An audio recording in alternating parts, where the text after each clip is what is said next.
Ich komme für euch von Auraxis und diese Neuigkeit, die darf keiner verpassen. Alle, die PlanetSide-Fans sind, hergehört. Die komplette Marke gehört jetzt einem der größten Gaming-Konzerne der Welt. Und zwar Tencent. Tencent hat PlanetSide gekauft. Damit ihr sofort versteht, warum das so groß ist, müsst ihr erstmal wissen, wer Tencent überhaupt ist. Das ist nämlich der Wahl unter den Gaming-Konzernen, mehrere hundert Milliarden Dollar schwer. Sie sitzen in China und es ist mit Abstand die größte Spielefirma der Welt, wenn auch eher meist so im Hintergrund. Und Tencent kauft am Fließband. Riot Games, also League of Legends und Valorant, haben sie sich 2011 für rund 400 Millionen Dollar gesichert und später komplett übernommen. Supercell mit Clash of Clans kostete sie 2016 satte 8,6 Milliarden US-Dollar. Wenn also so ein Konzern sich eine Marke schnappt, dann lohnt sich das hinzuschauen, vor allem wenn es sich um unsere Lieblingsspielereihe handelt. Erstmal die harten Fakten ohne Spekulationen. Am 24. Juni 2026 wurde beim US-amerikanischen Copyright Office ein Dokument eingetragen, das kurz darauf auf Reddit auftauchte. Darin steht, dass es eine vollständige Übertragung der Urheberrechte stattgefunden hat. Kein Lizenzdeal, es ist ein echter Eigentümerwechsel. Abgeber ist Bay Tree Tower Limited aus Hongkong, kennt keiner. Der Empfänger ist Tencent America. Und zwar geht es nicht nur um PlanetSide 2, sondern die gesamte Franchise. Also jegliche Namen, die in Verbindung mit PlanetSide-Spielen schon mal da waren. PlanetSide Arena, PlanetSide 1 sozusagen, PlanetSide Aftershock. Das haben die alles gekauft. 2 Einschränkungen. Der 24. Juni ist nur das Datum der Eintragung, nicht zwingend das Datum des Deals. Und bis heute, also knapp einen Monat später, gibt es keine offizielle Ankündigung von Tencent. Also alles, was wir wissen, ist nur in diesem Dokument. Um das erstmal klarzustellen, Tencent hat die IP gekauft, also vor allem die Idee, die Namensrechte und vor allem die Zukunft von PlanetSide. Tencent hat nicht das Spiel PlanetSide 2 vor allem selbst gekauft. Der Code, die Server, die Datenbank, das liegt alles weiterhin bei Daybreak Games. Genau deshalb läuft PlanetSide 2 erstmal ganz normal weiter wie bisher. Stellt es euch eher vor wie bei einem Star Wars Spiel. Das Studio, das es baut, besitzt nicht die Marke Star Wars, sondern die Rechte, etwas damit zu machen und seine Spiele Star Wars nennen zu dürfen. Genauso ist es hier. Tencent besitzt ab jetzt die Zukunft von PlanetSide und kann Spiele produzieren, die den Namen PlanetSide tragen und beispielsweise auch die typische Welt, die Fraktion und den Look aufgreifen. Über das PlanetSide 2, das ihr heute spielt oder gespielt habt, haben sie erstmal nichts zu sagen. Ganz kurz die Vorgeschichte, das ist sowieso viel zu viele Namen, da sehen wir alle nicht mehr durch.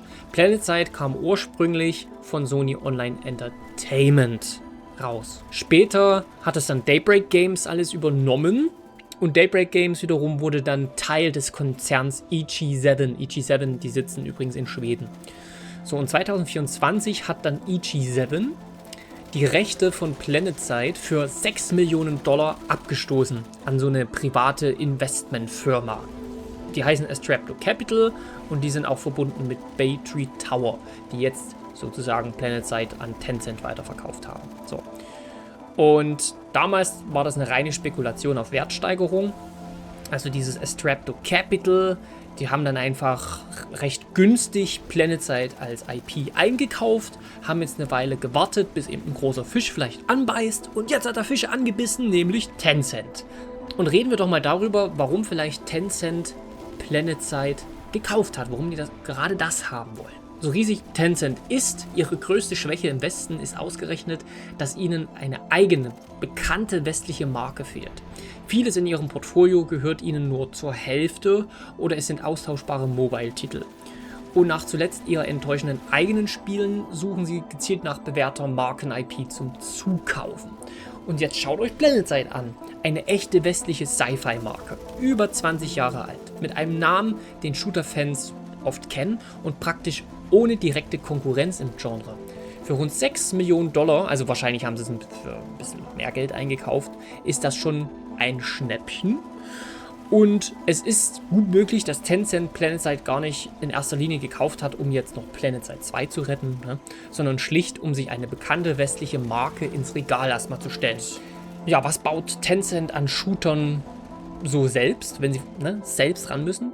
Ein gutes Beispiel ist Ace Force 2 von Tencents eigenem Studio Morfun. Das ist ein Free-to-Play 5 gegen 5 Taktik-Shooter auf der Unreal Engine und zwar für Mobile. Das ist Tencents hauseigene Shooter-DNA. Kleiner skaliert, lobbybasiert, Free-to-Play, zugänglich, oft mit Blick aufs Handy. Aber, und das ist wichtig, das ist nur die eine Seite.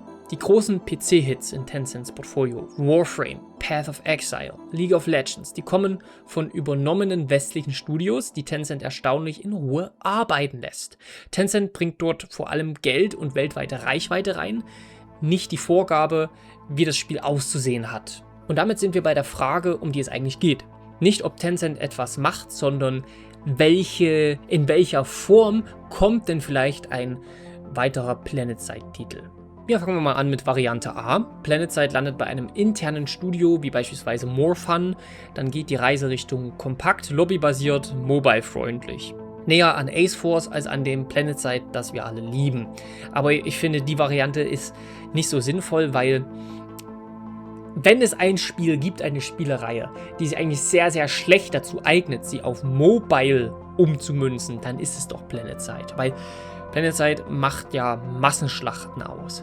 Viele hunderte bis tausend Spieler, die gleichzeitig auf einer geilen Sci-Fi-Welt gegeneinander kämpfen. Combine Arms, Flug, Luft, Infanterie. Und wie willst du das bitte aufs Handy bringen? So ein Chaos. Und vor allen Dingen performancemäßig. Also das stelle ich mir ein bisschen schwer vor und das ist nur eine Variante. So, Variante B. Tencent gibt die Marke an ein starkes Studio mit Autonomie und dicken Budget ab, so wie bei Warframe. Dann ist zum ersten Mal seit Jahren ein echter großer Nachfolger wirklich denkbar. An dieser Weggabelung entscheidet sich alles und leider ist genau das der Teil, den wir noch nicht wissen, aber so vielleicht ein bisschen erahnen und hoffen können. Jetzt einmal kurz die Euphoriebremse. Ehrlich unter uns. Es gibt einen Grund, warum in all den Jahren nie ein ernsthafter Konkurrent zu PlanetSide 2 entstanden ist. Die riesige Sandbox-Schlacht mit 100 bis 1000 Spielern ist ein Geschäftsmodell, was recht schwierig ist. Ne? Der Reiz hält für viele eine halbe Stunde, dann stirbt man zum 10. oder 20. Mal gegen eine Übermacht und die neuen Spieler sind oft wieder sehr, sehr schnell weg.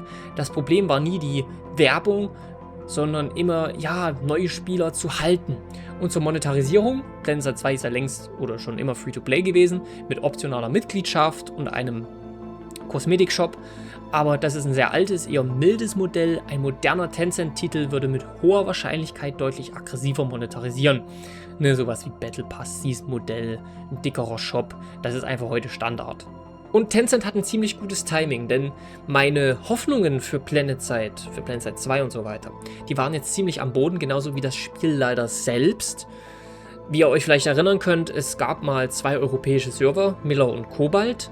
Die wurden vor einiger Zeit, also vor locker einem Jahr, ich kann es nicht genau sagen, zusammengelegt und zu Wainwright umbenannt. Also nicht wundern, wenn ihr euch mal wieder einloggt, ne? Das heißt, es gibt jetzt noch einen europäischen Server und da haben wir jetzt aktuell schätzungsweise, es gibt keine offiziellen Zahlen dazu, 400, 500, 600 Spieler abends zur Hochzeit gleichzeitig online. Das sind so meine Schätzungen. Je nach Tag. 500, 600 Spieler reichen aus, um eine Karte halbwegs zu füllen, sodass immer noch, 5, 6, 7 Kämpfe gleichzeitig stattfinden, wenn es gut läuft. Und man verspürt da immer noch das PlanetSide-Feeling. Das ist immer noch da, wenn das Timing passt. Das sollten wir nicht aussterben lassen. Deswegen rufe ich euch auf, wenn ihr jetzt mal wieder Bock bekommen habt. Schaut rein! Auch wenn es im Moment nicht gut läuft, vor allen Dingen, weil das Spiel seit einigen Monaten oder sogar schon seit einem Jahr fast, ich weiß nicht genau wann, hat es heftige Probleme, was Crashes angeht. Das Spiel stürzt häufig ab und das habe ich auch festgestellt. Ich hatte mich jetzt immer mal eingeloggt und die ersten 2, 3 Male, wo ich mich eingeloggt habe, ist das Spiel abgestürzt nach ein paar Minuten. Einfach Standbildschirm und dann weg.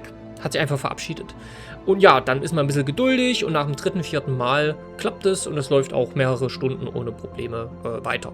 Ja, einige berichten auch von Performance-Einbußen und das sind so die altbekannten Probleme, die schon immer wieder aufgeploppt sind, die aber ja immer mal wieder so gefixt wurden, aber eben mit jedem Update sich irgendwas Neues einschleicht. Und da sieht man eben, es wird Zeit für was Neues. Und genau das hat Tencent eben auch gesehen. Und vor allen Dingen, meine lieben Freunde, das ist auch unser Verdienst.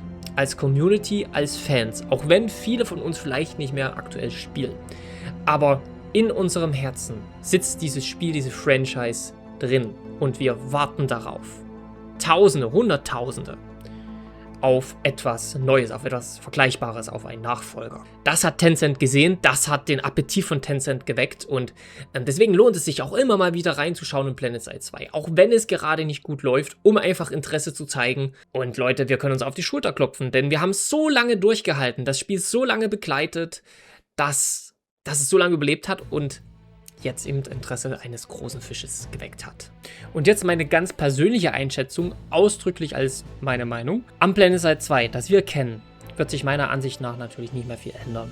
Also Code und Engine ist sehr alt, die Probleme zu groß, man kann das am Ende gar nicht mehr beheben, weil keiner mehr den Code versteht. Vielleicht können das irgendwelche KIs mittlerweile, keine Ahnung.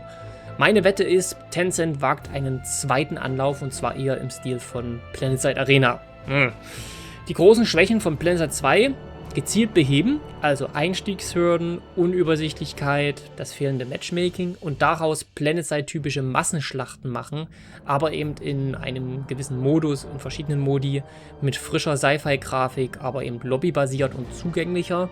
Und anders als bei einem reinen Bauchgefühl passt genau das zu Tencents eigener Shooter-DNA, die wir bei Ace Force 2 gesehen haben. Ja? Rechnet also lieber nicht mit der reinen 1000-Mann-Sandbox von früher, von PlanetSide 2.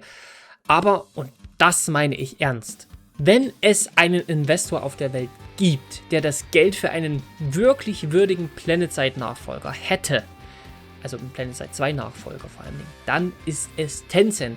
Vielleicht sind die ja so genial, dass sie trotzdem ein Sandbox-Massenschlachten-Shooter machen, ein PlanetSide 3, aber eben trotzdem irgendwie diese Einstiegshürden so gering wie möglich halten, ja. Wäre natürlich mein persönlicher Traum und Wunsch, aber man muss natürlich schauen, dass sie damit auch Geld machen, dass sie viel mehr Spieler halten als PlanetSide 2 und ja, dann ist sowas wie PlanetSide Arena bloß eben geiler, ein wahrscheinlicher Kompromiss. Ja, aber gerne eure Meinung dazu. Unterm Strich, wir wissen noch nichts Konkretes, aber zum ersten Mal seit Jahren liegt die Zukunft von PlanetSide in den Händen von jemandem, der wirklich etwas daraus machen könnte. Und für uns, die das Spiel seit Jahren begleiten, ist das schon eine kleine Sensation. Und immer wenn ich denke, ach, jetzt gibt es keine neuen Sachen mehr über PlanetSide, jetzt wird das alles ausgelutscht, es kommt nichts mehr Neues, gucke ich dann auf Reddit und dann ist da wieder so eine Neuigkeit drin. Ich fand das so toll, das ist immer wieder klasse, das zu verfolgen, weil das so ein Auf und Ab ist. Eigentlich wie das Spiel selbst, ne? Wenn man es selber zockt. Ein Auf und Ab. Jetzt interessiert mich eure Meinung, gerade aus der deutschen Community. Chance oder, keine Ahnung, Trophäe im Regal von Tencent. Welche der beiden Varianten haltet ihr für möglicher? Eine PlanetSide Arena Variante oder ein echtes PlanetSide 3? Schreibt das in die Kommentare, wenn ihr bei den nächsten PlanetSide News dabei sein wollt, die sicherlich kommen werden. Lasst ein Abo da. Der Kanal ist nicht tot. Er ist nur am Ruhen und Schlafen und kann jederzeit aus seinem Wurzelrhizom herausbrechen. Und bis dahin sehen wir uns vielleicht doch nochmal auf Auraxis.